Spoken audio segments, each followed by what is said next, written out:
On est déjà de retour sur Wounded by Words. J'ai l'impression de l'avoir fait hier. La dernière fois, donc, un vol de jus de fruits. Aline est super, Dave est un connard.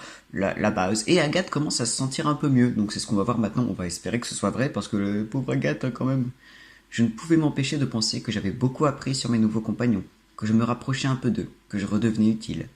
C'était une sensation agréable, mais très fugace. Dès qu'il fallait se reposer, j'étais à nouveau toute seule, et tout s'effondrait.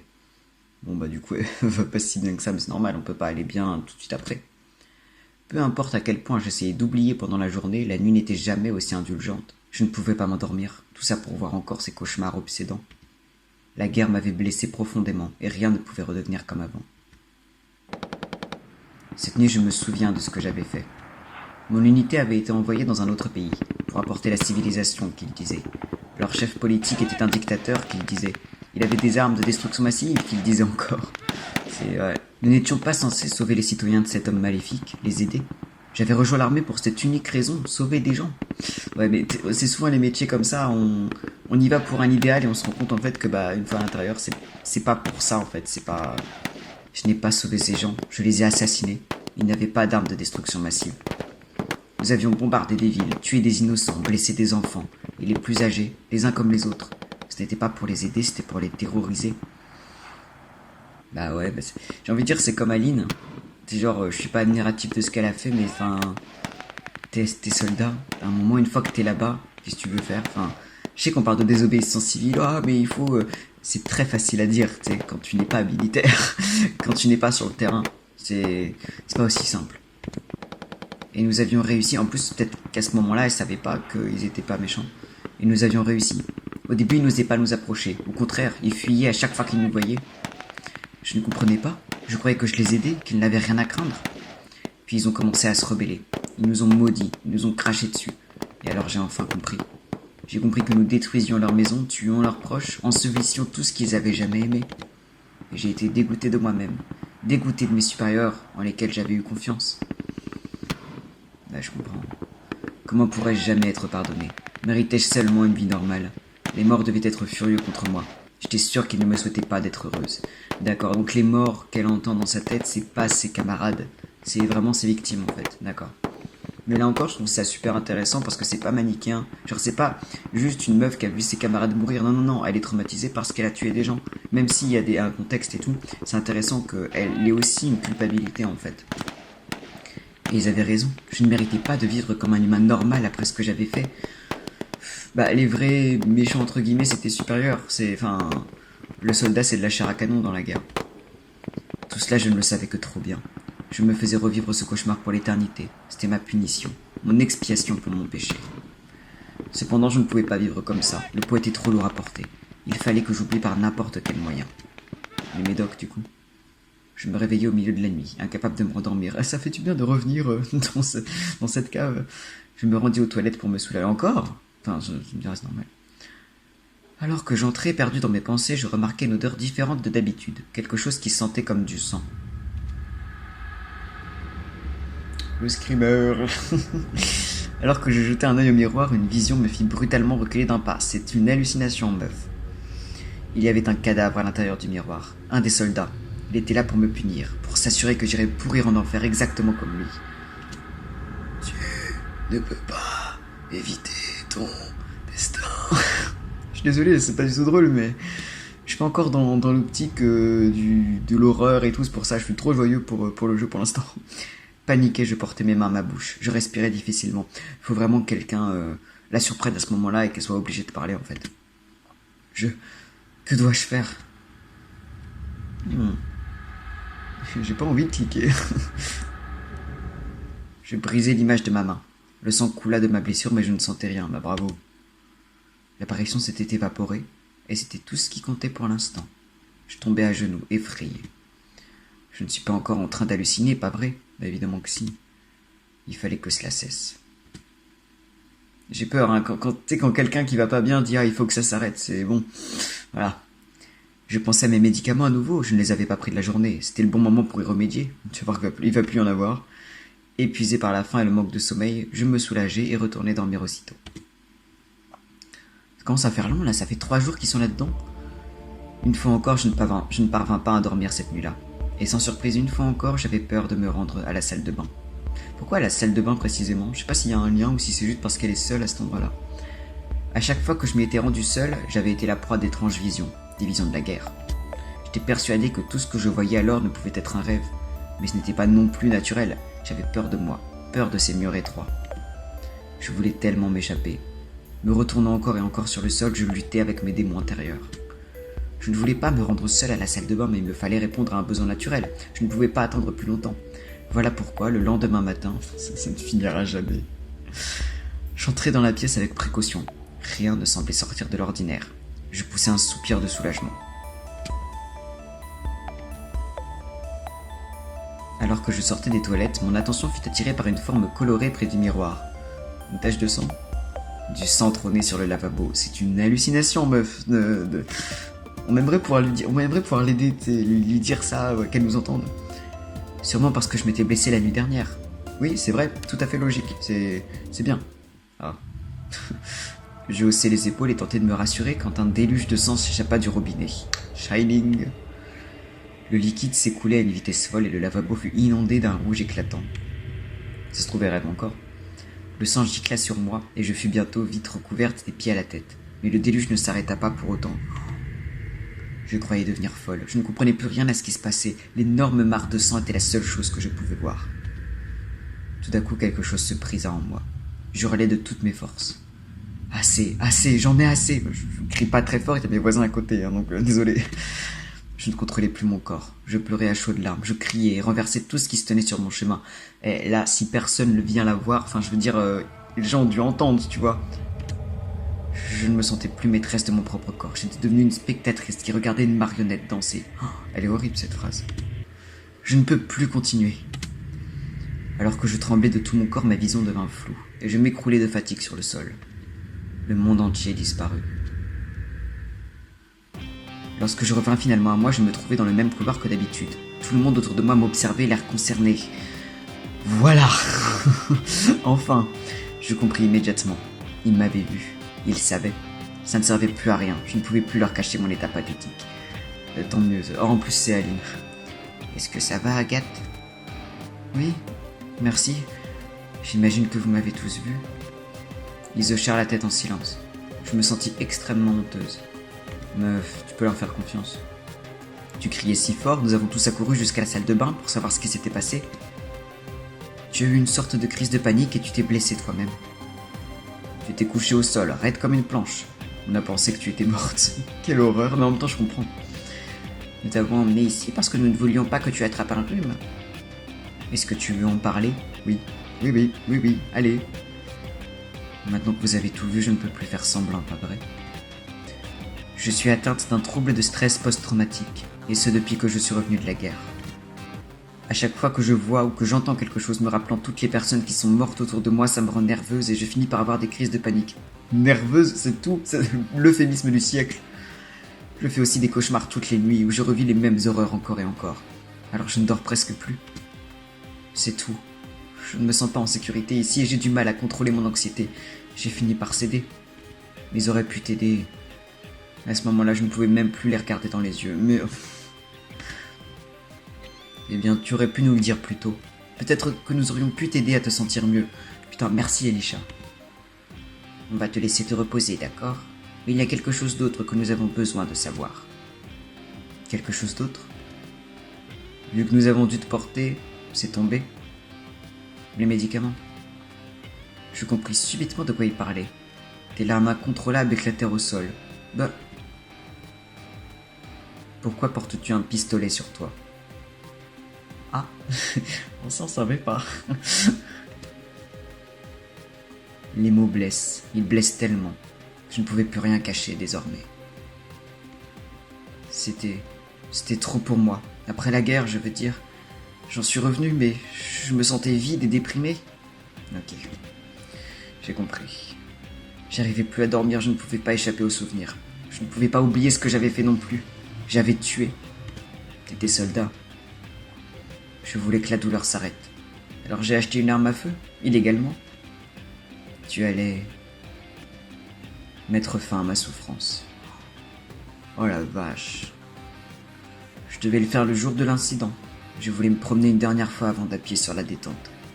Et comme quoi, à quelque chose, malheur est bon. Comment pouvais-je savoir qu'il y aurait une attaque terroriste et que je me retrouverais enfermé avec vous? J'ai préféré ne rien dire, je pensais que ce serait mieux. Ah, pour le coup, je comprends. Enfin, comment tu vas dire ça? Enfin... Ils soupirèrent tous à l'unisson. Je n'arrivais même pas à imaginer ce qu'ils pouvaient bien penser. Tu vas te reposer un peu, d'accord? Nous sommes là si tu as besoin de quelque chose. Mais on garde le pistolet. On ne voudrait pas que tu fasses quelque chose que tu pourrais regretter.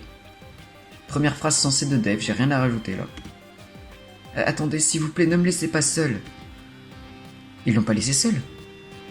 Mais ils ne m'écoutèrent pas, ils se séparèrent et me laissèrent là. Je me sentais tellement sale, tellement honteuse, mais rester avec elle. Enfin, elle a besoin de s'isoler, mais genre, ils peuvent dire au moins genre, on reste à côté, ou un truc comme ça. Ou viens nous parler si t'as besoin, enfin... Ça part sûrement d'une bonne intention, mais c'est horrible. Genre, ils lui répondent même pas. J'avais horriblement mal à la tête, tout était foutu. Je regardais mes gélules en pleurant, mais non, mais c'est horrible. Mais ça se trouve, c'est encore un rêve ou un truc comme ça. Mais est-ce que ce traitement fonctionnait? Je ne me sentais pas mieux. Ça n'effaçait pas non plus mes souvenirs. Je me tins assise, silencieuse, pendant un moment. J'essayais de me rappeler comment je m'étais retrouvée ici, ce qui avait bien pu mal se passer. L'incident n'avait eu lieu que l'avant-veille et pourtant cela me semblait une éternité, dans un autre univers. En réfléchissant à la situation, je pris une grande inspiration et fermai les yeux. Oh là là là là. Je pense que je me souviendrai à jamais de ce jour. Même si j'avais vécu des situations autrement plus périlleuses, celle-ci avait une place spéciale dans mon cœur. C'est le texte de début, ça, non? J'ai l'impression de l'avoir déjà lu. Je me souvenais de tout avec une telle clarté, car ce fut une expérience humaine, non conventionnelle. Comme la guerre, en fait. C'est le texte de début, c'est le texte au tout début du jeu, avant l'attentat. Peut-être cela m'avait justement marqué parce que cela me rappelait la guerre, la douleur, le désespoir. Et aussi parce que cela m'avait fait me sentir à nouveau utile. J'avais pensé pouvoir aider les gens. J'avais pensé pouvoir redevenir un être humain fonctionnel. Mais peut-être était-ce idiot de ma part. On ne peut jamais revenir de l'enfer après tout. Jamais. Quand bien même je me rappelais ce jour comme d'un moment d'espoir. J'essayais de me cramponner à ça, de me convaincre qu'il s'agissait de ma dernière chance. Était-ce en vain? À cet instant, j'ouvris les yeux. Je ne voulais plus être seul.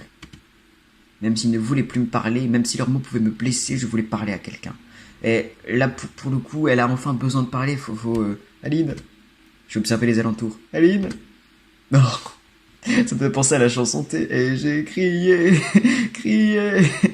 Aline. Ah là là. J'allais voir Aline, sans aucune hésitation. Je suis désolé. Pas de souci, nous avons tous un fardeau à porter, voilà. Je suis juste déçu que tu n'en aies pas parlé plus tôt. Désolé. Tout va bien. Tu ne voulais pas que nous sachions ta faiblesse, c'est ça? C'est ça. Mais tous les êtres humains ont leur lot de souvenirs douloureux. Tu ne devrais pas en avoir honte. Moi aussi, j'en ai. Je le sais bien, mais... Et histoire d'être juste, je voulais te parler des miens, si tu veux. Ça, c'est... admirable. Enfin, de toute façon... Mes parents m'ont forcé à me marier quand j'avais ton âge. Et j'ai essayé de m'enfuir avec mon amante. Oh là là. Ok, bah oui. Limite pas besoin d'en dire plus, quoi. Même le j'ai essayé de m'enfuir, bah voilà. Tu avais une amante. Oui. Une jeune fille que j'avais rencontrée par hasard. Je l'admirais. Elle était un peu plus vieille que moi et nous étions tombées éperdument amoureuses l'une de l'autre. Je voulais cacher ma relation, mais mes parents finirent par découvrir la vérité et me consignèrent à la maison. En plus, sa famille, elle était très tradie de ce qu'elle a dit. Elle m'aida à m'échapper, nous partîmes sur la route, juste toutes les deux. Elle avait une voiture, et nous allions de ci de là, au gré de nos envies, vagabondant sur les routes. Mais qu'est-ce qui s'est mal passé s'ils ont réussi? Nous voyagions d'un endroit à un autre. J'ai admiré de nombreux paysages, rencontré beaucoup de personnes. Ces semaines furent les meilleures de ma vie. Malheureusement, ça n'a pas duré. Bah ouais, vu qu'on sait qu'elle s'est mariée. Mais ça me fait du bien. Enfin, je suis content pour elle qu'elle ait eu ces semaines-là. Tu sais, parce qu'elle nous a dit qu'elle avait pas vécu pendant des années, parce qu'elle était avec son mari qui était un con. Ça me rassure de savoir qu'au moins elle a eu quelques semaines où elle a vraiment pu vivre sa vie. En dehors enfin, dans sa jeunesse, je veux dire. Quelqu'un nous dénonça et mes parents nous retrouvèrent. Nous avions désespérément essayé de nous enfuir en vain. Au final, nous sommes sortis de la route au niveau d'un pont et la voiture tomba à l'eau. Je parvins à m'en extirper, mais en émergeant de l'eau, je fus saisi par des membres de ma famille. Ils m'enfermèrent et je ne revis jamais mon amante. Putain, c'est horrible, ils ont essayé de la tuer pour la récupérer. J'ai essayé de découvrir ce qui lui était arrivé, mais je n'ai jamais découvert si elle avait survécu ou si elle était morte. C'est horrible. Pendant des années, mon vœu le plus cher fut de la revoir. Cela n'arriva jamais. Voilà pourquoi lorsque mon mari mourut et que je regagnai ma liberté, j'ai juré que je ne laisserai jamais ce genre de choses arriver à quelqu'un d'autre. C'est pour cela que j'ai rejoint une association. Elle est dans une association genre LGBT et tout. Oh, mais Aline, mais... Je crois que c'est quand même le truc le plus dur. Bon, avec la vie d'Agathe quand même. C'est vraiment le... Aline, c'est le truc le plus dur que j'ai jamais vu. Genre son histoire, c'est horrible. Et c'est tellement incroyable. Genre, t'imagines, elle a attendu toutes ces années. Et là maintenant, elle se dit, ouais... Enfin, c'est une tellement belle revanche sur la vie. C'est courageux de ta part. C'est extrêmement courageux, tu veux dire. C'est incroyable. Non, ce n'est pas grand-chose. Mais si. En tout cas, ce que je voulais dire, c'est que tu peux trouver un nouveau sens à ta vie. Pense-y. C'est exactement ça, en fait. C'est, bah oui, t'as des trucs, ça s'effacera pas. Et maintenant que t'as la possibilité de faire autre chose, bah ouais, c'est ça, tu peux trouver un nouveau sens. Bon, c'est facile à dire, hein. J'imagine que pour Aline, ça n'a pas été aussi simple non plus. Mais voilà, c'est ça. Elle est rescapée de guerre, c'est des trucs horribles. Mais là, elle est plus soldat, elle a que 28 ans. Elle peut encore tout changer. Mais, enfin, je dis ça comme si c'était simple, hein. La phrase de « Oh, mais t'es jeune, t'as toute la vie devant toi », c'est bien que c'est bon. C'est facile, mais ça, des fois, ça ne suffit pas. J'essaierai. Merci. Je repartis dans mon coin, perdu dans mes pensées. Mais là, oh là là. Ce jour-là, nous étions tous fébriles. Les incidents récents nous avaient brisé le moral. Tu m'étonnes. Nous en avions assez, la situation devenait intolérable. Les secours tardaient à arriver et nous commencions lentement à perdre espoir. Les heures passèrent et toujours aucun signe de l'équipe de secours. Il y avait de quoi devenir fou. Comme j'étais resté immobile pendant un moment, je commençais à avoir des fourmis dans les jambes. En plus, là, ils ont plus de ration ni rien, donc c'est aujourd'hui ou jamais, quoi. Les secours. Lorsque je me rendis dans la salle de bain, elle commence à m'angoisser cette salle de bain, pour m'étirer un peu, je sentis soudain l'angoisse me submerger à nouveau. Appel à l'aide, là, maintenant. Je haïssais cet endroit. Dès que j'apercevais le miroir, les explosions me revenaient en tête. Donc c'est le miroir, ok. J'atteignais mes limites. Je ne pouvais pas attendre plus longtemps, piégé sous terre. J'avais besoin de voir le ciel, de respirer de l'air frais. Ce fut à ce moment précis qu'une autre crise de panique se manifesta. Lorsque j'ouvris enfin les yeux, je me retrouvais dans le couloir. En fait, ça ressemblait plutôt à une version distordue du couloir. Du sang dégoulinait des murs et du plafond. Je pouvais même entendre ce son si familier.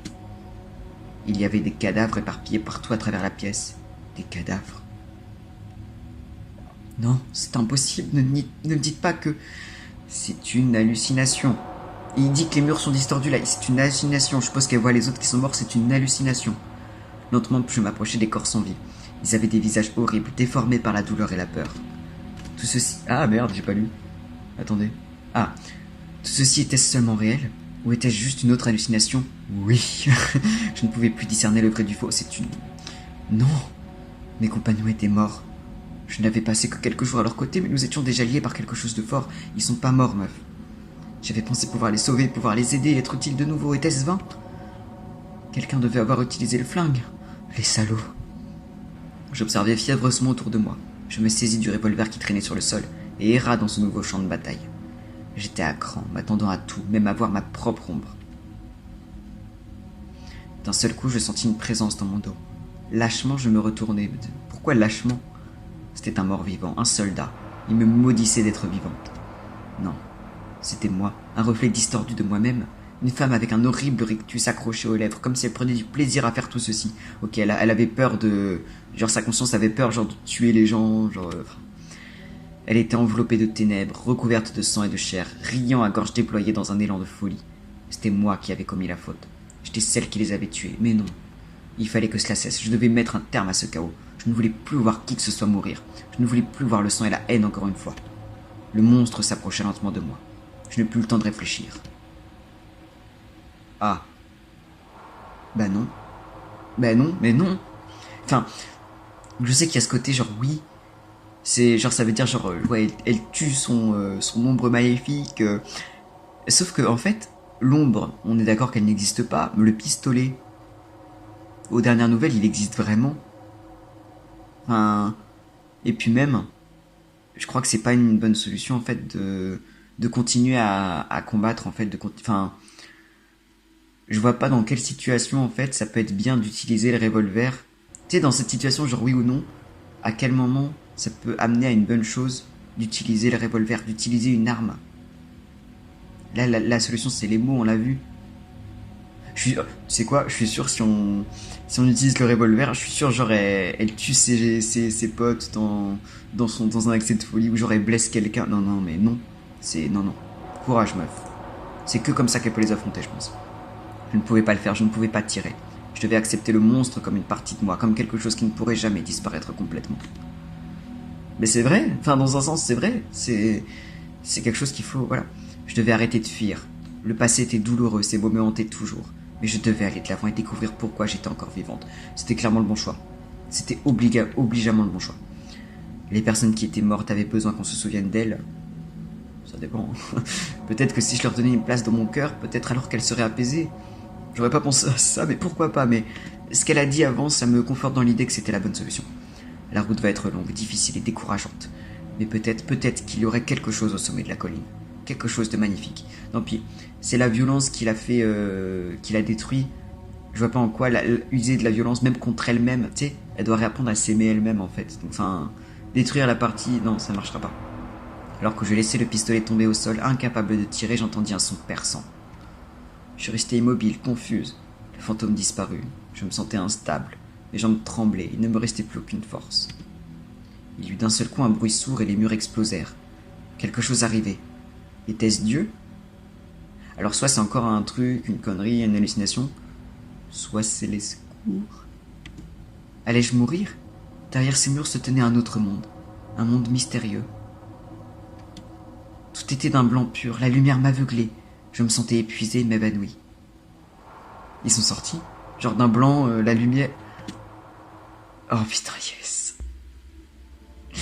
J'ouvris lentement les yeux, tout était trop lumineux. J'attendis de m'habituer à cet éclat. Lorsque je fus enfin capable de voir, je réalisai que je me trouvais dans l'allée principale du centre commercial.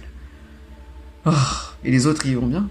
Il y avait des pompiers tout autour de moi, qui s'affairaient comme des abeilles. Tout semblait surréaliste. Nous avions été secourus. Quelqu'un était venu nous sauver finalement. Alors que j'examinais les alentours, je vis mes compagnons assis sur des brancards. Des docteurs les examinaient et leur posaient des questions. Ils vont bien? Les brancards Je pris une longue inspiration. Je sentis une brise légère dans mes cheveux. Le centre commercial avait été détruit, mais nous étions vivants. Et à ce moment, c'était tout ce qui comptait. Tout allait bien se passer.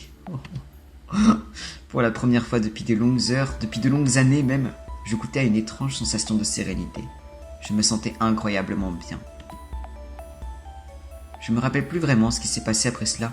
Notre sauvetage avait été tellement surréel que je ne parvenais pas à réfléchir correctement. La malnutrition et le manque de sommeil n'aidaient pas. Je me souvenais que de ce que m'avait dit le docteur, qu'il avait eu une attaque terroriste, voilà, qu'ils avaient placé des bombes et que le bâtiment s'était effondré en raison de l'impact de celle-ci sur ses fondations. J'avais aussi appris que de nombreuses personnes avaient péri, piégées dans le centre commercial sous les ruines. Un bon nombre étaient aussi parvenus à s'échapper indemnes, bien sûr, mais certains étaient morts. Entendre ces mots m'avait bouleversé. Après tout, j'avais prévu de mettre fin à ma vie ce jour-là, et pourtant j'étais parvenu à survivre là où d'autres avaient succombé. J'étais perturbé. Peut-être était-ce un signe, peut-être que d'une certaine manière, quelque part, quelqu'un essayait de me dire quelque chose, que je ne devais pas encore abandonner. J'ai soudain réalisé, les mots sont comme des armes. Ils peuvent être utilisés pour blesser, ils peuvent laisser des cicatrices, des blessures invisibles. Pendant des années, j'avais souffert parce que je n'entendais que des mots cruels, ce que les gens pensaient de moi à cause de mon stress post-traumatique. Ah putain. Ceux qui auraient dû m'aider m'avaient abandonné à mon chagrin, sans rien de plus qu'un haussement d'épaule, d'ennui. Comme Gabriel en fait. Leurs mots avaient empêché mon cœur de guérir. Utiliser les mots pour se défendre ou attaquer est si courant qu'on peut considérer que ce sont des armes conventionnelles dans les mains de n'importe quel être humain. N'importe qui peut te blesser sans s'en rendre compte, sans se rendre compte de ce qui se trouve derrière, des souvenirs cachés derrière le sens. Mais les mots peuvent aussi être utilisés comme de puissantes armes pour améliorer la vie des gens. Les mots peuvent illuminer le chemin dans les heures les plus sombres. Les mots peuvent lier les gens ensemble et leur permettre de redécouvrir l'espoir. Quelques mots gentils peuvent mettre fin à un cycle de violence émotionnelle, quotidienne et invisible. Voilà ce que m'avait appris cet incident, et ce qui m'avait touché. J'avais rencontré différentes personnes, chacune avec leur propre histoire, et qui avaient souffert des mêmes mots débordant de préjugés. Comme nous étions différents, de nombreuses personnes avaient une vision biaisée de ce qui devait être, et ne nous voyaient pas tels que nous étions véritablement. C'était tellement douloureux. Beaucoup de texte là. Mais c'est pour cela que nous devrions utiliser des mots chaleureux, pour briser ce cycle de préjugés et de lutte. Oh, ce message de non-violence. Pour être capable de vivre librement, chacun d'entre nous. Mais c'est vrai, c'est vrai. C'est plus facile à dire qu'à faire, mais c'est vrai. Il n'y a que comme ça qu'on peut s'en sortir, je pense. Voilà ce que je ferai à partir de maintenant. La vie est comme ça. La route est longue, mais je vais trouver ma voie, j'en suis sûr. Normal end. Donc on a la bonne fin, du coup. Et du coup, ok, d'accord. C'était trop bien. Alors, je fais pas une conclusion maintenant. Je vous ai dit il y a quelques vidéos que genre il y avait une fin du coup spéciale personnage, mais il fallait prendre que le même personnage à chaque fois. Et je pense que du coup c'est une fin personnage. Je sais pas à quoi ça correspond, mais Aline, j'ai clairement envie de prendre Aline. Donc là je vais bidouiller un peu, essayer de faire en sorte qu'on ait la fin Aline, et je vous la montre. On dira que c'est la fin officielle. Donc on se rejoint dans très peu de temps. Donc voilà, j'ai modifié, j'ai refait la route avec du coup tous les trucs d'Aline, enfin je l'ai fait en accéléré. Hein. Bon, les discours qu'on a loupés, c'est des trucs un peu qu'on savait en fait, c'est des trucs qui teasaient sa situation familiale, donc c'est pas très grave, mais du coup voilà, là on a la fin. Voilà ce qui se passe, quoi. Aline s'approcha de moi, elle a l'air troublée. Donc du coup il y a Aline qui vient nous voir, on n'est pas tout seul à la fin. Agathe, est-ce que ça va? Tu as eu une autre crise de panique, nous ne savions pas quoi faire. Oh putain, si la fin avec un personnage, t'as le personnage à la fin. Merci, enfin, parce que je me sentais mal de voir aucun des autres personnages à la fin.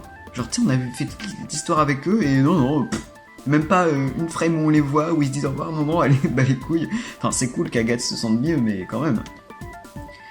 C'est bon, maintenant, je me sens mieux. Je ne suis plus dans un espace confiné, alors ça devrait aller. Quel soulagement, ne m'effraie pas comme ça. Désolé, tu étais inquiète? Mais bien entendu.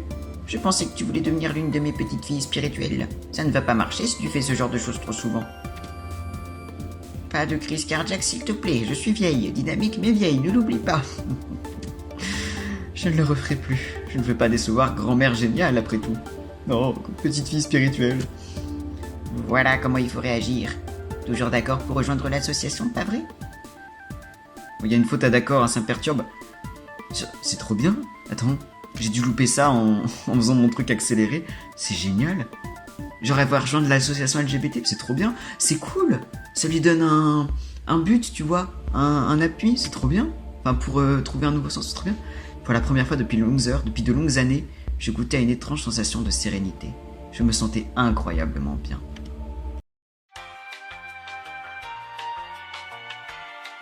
Je n'étais plus seul. Aline et moi étions inséparables désormais. Oh! J'étais heureuse de l'avoir rencontrée. Ensemble, nous trouverons notre voie, et peut-être rencontrerai-je des personnes aussi intéressantes qu'elle. C'est bien aussi qu'elle mette l'accent sur le fait qu'elle rencontrera peut-être d'autres personnes aussi. J'ai pas envie non plus qu'elle se focus sur Aline en mode aide-moi. Enfin, qu'elle l'aide, toi, mais qu'elle se repose pas totalement sur elle. C'est trop bien.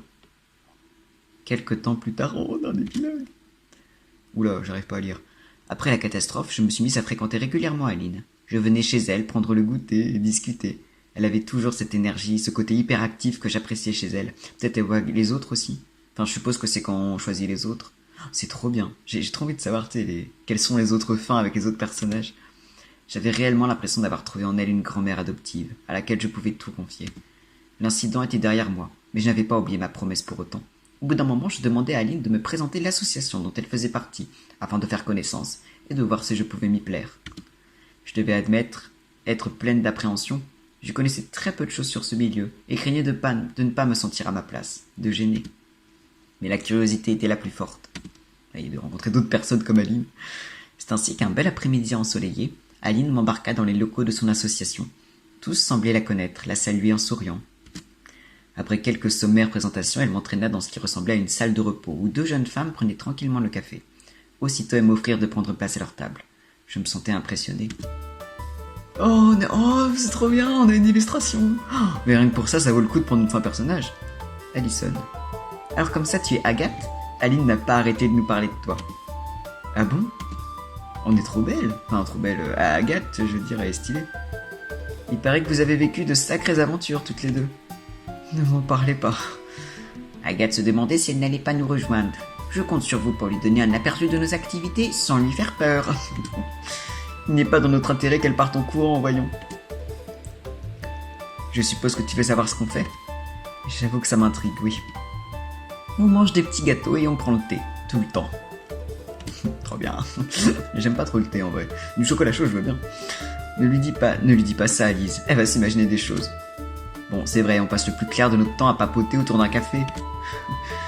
Correction, tu as élu domicile dans la cuisine pour profiter de mes pâtisseries. Mais elles sont tellement délicieuses, Aline. Je ne peux pas résister à tes petits plats et tu le sais très bien. Et en plus, elle cuisine bien. Toutes les qualités, décidément. Sinon, on fait aussi des trucs importants. Des campagnes d'affiches contre la discrimination, par exemple. Ouais, genre, quand ça s'appelle planning familial et tout. Je pense qu'elle bosse peut-être en partenariat avec. Ou des marches de la fierté. Ça nous arrive aussi de tenir un stand pour des événements. Et dans ce cas, on est surtout là pour de l'écoute et du renseignement. C'est bien, peut-être qu'ils font des trucs dans les écoles aussi. Dieu sait qu'on en a besoin, surtout en ce moment. Ma question va peut-être paraître bête, mais vu qu'il s'agit d'une association LGBT, est-ce que tous les membres doivent forcément être homosexuels? Je ne pense pas. Enfin, l'important c'est d'être sensible à la cause, mais comme tu peux t'engager contre le racisme ou contre la précarité sans être précaire ou de couleur, j'allais dire. Tu vois ce que je veux dire? Sans subir forcément le racisme. Ou comme tu peux être féministe en étant un garçon. Bien sûr que non. On a des personnes de toutes les orientations. Oui, puis il n'y a pas que homosexuels dans LGBT. Et on accepte les personnes qui souhaitent juste être nos alliés et relayer nos messages. C'est très bien, c'est ça, c'est évidemment ça. Même si la cohabitation est parfois difficile. Qu'est-ce que tu veux dire? Eh bien, vois-tu... Agathe, le monde n'est pas manichéen. Il est fait de nuances de gris parfois très subtiles. Agathe l'a bien appris, là, pendant ce jeu. En l'occurrence, on peut très bien tomber sur des personnes pleines de bonnes intentions mais maladroites. Ou même sur des personnes abusives, qui se mêlent à nous pour mousser leur ego, et ne se priveront pas de nous piétiner dès que l'occasion se présentera. Ouais, genre les faux alliés, genre qui disent « Ah non, mais moi, je défends les homosexuels. » Mais c'est que de la Ouais, bah oui, mais t'as des coups partout, de toute façon, dans tous les milieux. Le problème, c'est que les individus ne se promènent pas avec des pancartes décrivant leurs intentions. Bah ouais. En gros, on ne peut jamais déterminer avec certitude ce qui se passe dans la tête d'autrui. Parfois, on croit avoir affaire à des personnes sincères alors qu'elles ne sont là que pour semer la zizanie. Ça nous rend malheureusement méfiants. Bah, l'inverse est vrai aussi, de toute façon, t'as des personnes qui sont très comme ça. Mais ça, le message est pas mal, tu vois, sous-jacent le truc d'Agathe, où voilà, on peut jamais savoir qui est une personne. C'est ce qu'on avait dit il y a pas longtemps, quelques vidéos, tu sais, on peut jamais savoir ce qu'il y a dans la tête d'une personne. Je vois, ouais, ça te rappelle des choses. Lise noircit un peu le tableau, mais c'est vrai qu'on a vraiment vu de tout. C'est pour cela qu'on préfère te parler d'abord, apprendre à te connaître. On veut se protéger des influences toxiques qui nous ruinent le moral inutilement. Très bien. Au cas où tu ne l'aurais pas remarqué, la vie en association LGBT est tout sauf morne. Mais je te rassure, Agathe, on s'amuse bien aussi. Tu veux dire comme la fois où tu devais réserver le matériel pour le stand et où tu t'y es pris à la dernière minute? C'était très drôle en effet. Putain, l'enfer. Non, au final, on y est arrivé. Lise a du mal à sentir les priorités, mais elle est géniale, dès qu'on a besoin de quelqu'un pour parler aux visiteurs de nos actions. La logistique, c'est pas vraiment mon truc, désolé. Tu fais ça tellement mieux, Alison. Bien sûr, j'ai quand même besoin d'un coup de main de temps en temps, hein. Le design du flyer, par exemple, je ne peux pas m'en occuper toute seule. Ah, moi je peux, j'adore le montage, le photomontage. Le mec qui s'incruste. Et Alison est très douée pour la logistique, mais stresse tout le temps. Difficile d'être zen quand on vous voit aussi apathique au moment des dates butoirs. En parlant de ça, t'as souvent des gens comme ça. Dans tous les groupes, t'en as un. Qu'est-ce qui se passe? Oh, on doit se rendre dans un... Ah, je confonds les voix, désolé. Oh, on doit se rendre dans un salon après-demain et toute la préparation n'est pas terminée. La pièce devrait être transformée en atelier manuel, mais comme tu peux le constater, ça n'a pas beaucoup bougé. Repousser le travail est ma spécialité. Au moins Aline a refait des gâteaux récemment, ça m'aide à traverser cette épreuve difficile. Ah. Difficile? T'as pas encore commencé? T'exagères, Lise. Je suis désolé, mais il faut que les cartons soient prêts demain. La nuit va être longue. Vous avez besoin d'un coup de main? Ah putain, jusqu'au bout, hein. Vous avez besoin d'un coup de main? Je peux peut-être t'aider. Oh merci, t'es mon sauveur. J'aurais pas dû dire ça, Agathe, maintenant t'es coincée avec Lise pour toute la nuit. Les fameuses nuits blanches à la veille d'un événement. Au moins ça va être amusant. Alors que je croquais dans un gâteau sous les remerciements transis de Lise, mon ancienne vie me parut bien loin derrière moi. Bah ouais, parce que tu trouves un nouveau sens, tu t'occupes, t'as de nouveaux projets. Oh, c'est génial. Vous avez terminé une route sur 5. Je pense que je referai les routes, mais pas en vidéo, ça va être un peu... Le jeu est gratuit, il est téléchargeable facilement, il est pas long, faites-le vous-même. Mais je pense que je ferai les routes. C'est trop bien. Du coup, le jeu, bah, il était trop bien. Je suis un peu déçu, tu sais, y a pas beaucoup de monde qui l'aura vu. Bah oui, je reste youtubeur à la base, hein, j'adore les vues. Mais moi, j'aurais adoré le faire. Et ouais, peut-être que, enfin, le peu de gens qui l'auront vu, j'espère qu'ils ont vraiment kiffé autant que moi. J'ai adoré. Toutes les thématiques qu'il y a, enfin, quand on brasse tous les sujets, et encore, je pense que si on parle vraiment à tout le monde, on a encore plus de sujets. C'est ultra bien. Les personnages sont vraiment super. C'est Aline qui est incroyable, mais je pense à Gabrielle, Elisha aussi, qui est incroyable, enfin, qui est très touchante. Dave qui a quand même eu une petite évolution, qui nous a quand même surpris, même si, bon, c'était quand même un connard. C'était vraiment super et le message vraiment sur les mots, sur la force de parler, de communiquer. C'est un très très beau message. Agathe, c'est un personnage très touchant et franchement, c'était super. J'ai beaucoup aimé. J'ai beaucoup aimé. C'est oh, bon, maintenant on a ça dans le menu. Bah oui, parce que là on a la fin normale. Et là c'est la fin d'Aline et je suppose qu'ensuite on a toutes les fins. Oh, trop bien. Ça me donne encore plus envie de voir tout. Mais donc voilà, j'ai vraiment adoré. C'est un très très beau jeu qui est pas si connu que ça. Hein. Pourtant il devrait. Enfin il est vraiment de super qualité. Mais voilà, bon, j'arrête les jeux vidéo un petit peu parce que je suis pas un youtubeur gaming hein, de base. J'ai très envie de refaire des films d'animation, ça me manque un petit peu. Donc non, Persepolis, j'ai Persepolis dans les cartons, ça sortira la prochaine fois, je pense. Mais en attendant, j'espère que vous avez kiffé autant que moi.